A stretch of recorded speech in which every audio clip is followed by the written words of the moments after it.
I was getting ready to go fly the other day, and I discovered something pretty alarming, and I followed up with flight service on it, and it was downright terrifying. I don't think most people know about this. In fact, I'm sure most pilots don't know about this, so we're going to talk about it today.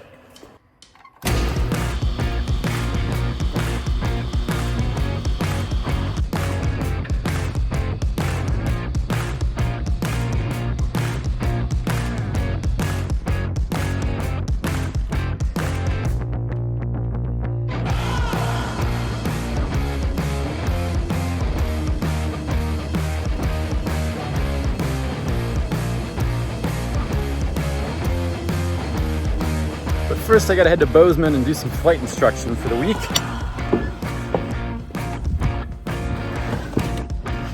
Also, I'm gonna need a detailer. If anybody is interested in moving to the Alpine area, we're also considering hiring a full-time mechanic. Let me know.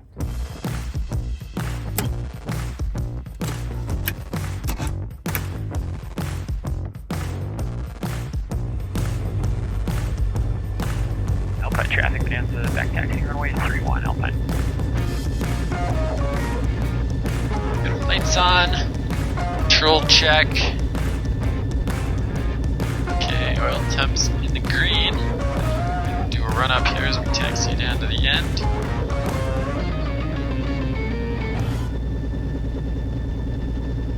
That all looks good. Controls, instruments, gas, attitude, autopilot. Run up, just did switches, seat belts, safety. We are good to go.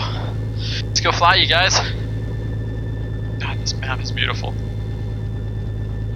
Okay, takeoff checklist complete. Set the mixture about right there.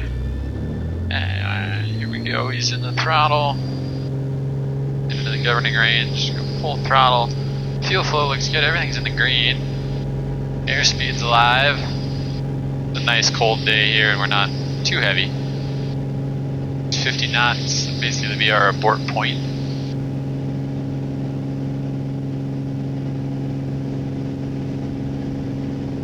Just glide right on off, accelerate ground effects since the density altitude is still pretty high out here. And we got some airspeed, we'll get the gear up so we can actually go somewhere and get rid of a ton of drag there.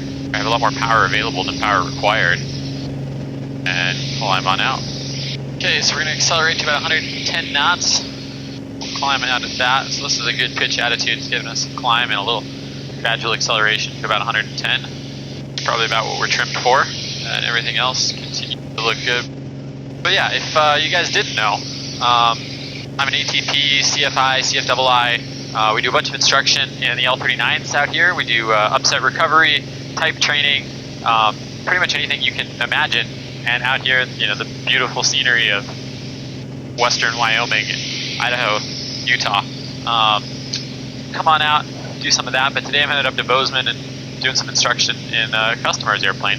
And so we're going to head up there for the week. So the other day I was planning a flight. I went to the 1-800 Weather flight service website. Basically because I wanted to check it out. I've been, the last 2 years now, I've been working on this new EFB. It's literally going to be the best EFB on the planet. I can't even wait to share it all with you guys. But the first version of it is out now, and it's all centered around flight data. So, in business, in life, like decisions are always based on data. When we're flying an airplane, it's like, what is the information that we have available to us? And for so long, flight planning tools just really neglect data. They're like, here are some airports, they might have fuel, feel free to call all of them and find out what the actual fuel prices are, what they're going to charge you in handling and ramp fees and things like that, and so on. And if in our testing, basically fuel prices that you find on the internet, in other apps, whatever, are wrong about 80% of the time. So like they're really, really bad. It's terrible information. You end up thinking, oh, I'm going to stop here. You call that FBO, you wait a minute for them to pick up, and they're like, oh, actually, no, our price is like $2 more. That hasn't been our price for like 2 months, even though it says it was updated a week ago. Things like that. And then you start calling around, and by the time you're done, you've just spent like a half hour calling places to find out who actually has fuel, where you actually want to stop. God forbid you're going to somewhere with several airports and several FBOs. one might be $150 a night and the other is like $10 a night. And so you got to call all of them, and half the time they don't even know what their prices are. And so it takes like a half hour, an hour to like call all of these places and figure out where you're going to go. It's just a massive waste of time. And so the first thing we're solving is data. So you can go plan a flight and know that we have reliable fuel prices and FBO data everywhere. You display them on the map. We also have hours. So if you want to stop somewhere and you want to get full service fuel, or you want to know what the cheapest full service fuel is somewhere because it's the middle of winter and it's freezing cold outside, you don't want to stand there fueling the airplane, or maybe it's the middle of summer and you don't want to sweat your ass off for a half hour fueling the airplane from some slow self-service pump, you can filter by just what are the least expensive full service prices around and that's open at a particular time. Or maybe you need to stop at an FBO and know that there's a restroom available. You can see all of that easily on the map by filtering by hours, by type of fuel, type of service, things like that, and see all of the information and know that it's always up to date. This is just the first step. We've also got highest resolution navigation charts of any app out there. It's really the first EFB that's just designed to be on your phone. Like, you can see everything on this large screen. You don't need some massive iPad here that you're fumbling around the cockpit, because it all just works here. We get the interface out of your way so you can do things, you can interact with the map, super high resolution, and use the entire screen, not just a tiny portion of it. Anyway, you can get that at 8flightaviator.com. Link below, link up here. Go check it out. Sign up, get a 1 month free trial. It's only $60 a year for all this data. If you save an hour planning one flight, it pays for itself right there. So, awesome new app. Check it out. This is just the beginning. We got a ton of new features coming. Basically, new releases every week with even better data, more data, and a ton of other features that are just going to make the entire flight planning experience the most seamless thing you've ever done. It's been working around the clock for the past several months to get this released out, and we're about 80% of the way to all of the other releases. Anyway, that's why I went to the Flight Service website the other day. I wanted to kind of see, what they're doing lately. If you're like most pilots, you probably haven't gone to 1-800-weatherbrief.com in years. They're just apps that do all of Caution. that much better. Terrain. They're just apps that do all of that much better. But there's still essential services that Flight Service provides, and some of that, it turns out, is only through the website and requires that you have an active account on the website. So if you're like a lot of pilots, especially out here in the Mountain West, in the backcountry, you use some sort of satellite tracking device for search and rescue purposes to be able to communicate out of self-service.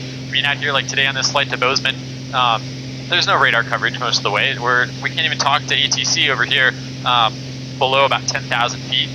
There's nobody that knows where we are or that we can talk to unless we have some sort of satellite communication. So I've got a spider tracks in the airplane so that basically my satellite position is sent every minute, and a few friends and family, things like that, a few emergency contacts basically can see where I'm at, see where I was at. But most importantly, about 5 or 10 years ago, all of these services rolled out features where you can integrate with Flight Service so that they get position updates that they can view if they need to for search and rescue purposes. Which is fantastic in basically the entire western half of the country, because if you go missing, you're probably not going to be on radar. Certainly not where you went down. You might have a 20-mile search radius, which is massive, in order for somebody to find you if they have any location to go off of at all. Instead, you can have these satellite services share that information. It's really fantastic. I've been doing that since day one. So when I logged into I went to log in on 1-800-WeatherBrief the other day, I couldn't log in. It wouldn't let me log in. It said no account found. I thought, well, that's weird. And so I tried to reset my password, and it's no, there's no account associated with basically the only email I use for that kind of stuff. And so I created a new account, and it didn't have any information in there. I had to go back in and add the airplane. I went into their surveillance enhanced search and rescue features to check on the spider tracks integration, and there was nothing there. So I went to add it, re-added it, and I thought, well, now it's probably tagged to that airplane versus them just having gotten it, so this is better. Tried to add it in one other spot, which is really confusing because it showed in one spot that it was added, in another spot that it wasn't.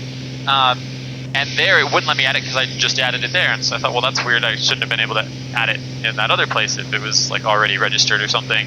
And so I emailed Flight Service to ask them about this. I was like, hey, what's going on? Would my information have not been available? What happened? And basically they told me that a while back, they didn't really say when, if you hadn't logged in for a 2-year period, which again is, nobody's using this website anymore. If you hadn't logged in a 2-year period, they deleted your account and they would not have had access to that satellite tracking information for search and rescue purposes, which I just thought was terrifying. The whole time I was flying around thinking somebody always knows where I am. If I go missing, like, flight service can immediately find out exactly where I'm at and initiate search and rescue. And it turns out that was not the case for some unknown period of time. I never got any alert. I went back and checked. I had never gotten an email from Leidos Flight Service saying that my account was, in danger of being deactivated, or even that it had been deactivated, or anything like that. It was totally not communicated, and so I'm sure that nobody knows about this, because how would you? And so if you're using these satellite services, one, it's really important to go log in, maybe create a new account and re-register everything so that search and rescue can see where you're at. But also, this is something that needs to be communicated much more broadly than this. Like, tell people you know. I think the FAA should put a word out about this. I think it's a massive safety hazard that Leidos Flight Service created. Now, don't get me wrong, like, flight service is super useful. There's a ton of really good use cases. It's still vitally important, and those flight service briefers are crucial. One other important thing to note is that if you're flying up in Alaska, where flight service is completely separate, it's still run by the FAA and really, really, really top-notch. They use a kind of a separate system for integrating that sort of tracking information. There's a form online. I'll link it in the description, and it's linked up here, where you can go download this form, fill it out, and give it to one of the flight service stations up there. I've talked to them. You can also put like a link to the tracking link in the remarks in a flight plan when you file that with them, so that they can access that if they need to, and so on. In all these cases, flight service never is checking up on you or tracking you other than if they need to for search and rescue purposes. So it's not really a privacy thing. It's just you've gone missing, they need to figure out where you are, and this gives them the tools to do that. So one, if you don't have some satellite tracking device and you fly anywhere that's not completely flat, you should get one, and you should have it running and linked with flight service, whether you're down here or up in Alaska. And if you already do that, go back and make sure that it's actually registered, because it turns out Leidos just deleted all your data and wasn't going to have that accessible to anyone for search and rescue purposes. So super critical for safety. Go check it out. And we're not even at 12.5 yet here to head on our way to Bozeman. But so far, beautiful day. It's smooth as can be. Tetons are looking perky as ever. It is so much fun to fly out here. And one other important thing to note about these satellite services, some people say, well, my iPhone lets me do satellite SOS now, or I can use one of those tracking devices once I'm on the ground, or have an ELT, whatever. Those all assume that you can get a good signal, which is really hard with a lot of those devices. They use really low power satellite signals at very high frequency, and they don't penetrate trees, mountains, things like that at all. So you can't really rely on that once you're on the ground somewhere. But something like this gives people breadcrumbs all the way up until you can't communicate anymore. And so that's another reason that it's important to not only rely on being able to communicate after the fact.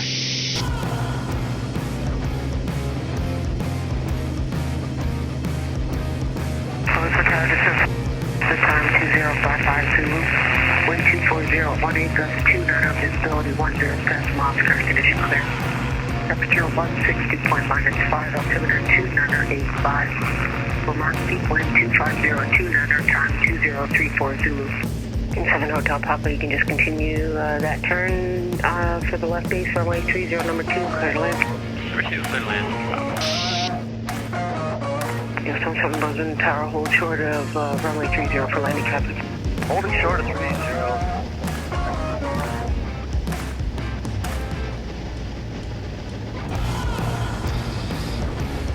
Yes, 48, contact Big Sky.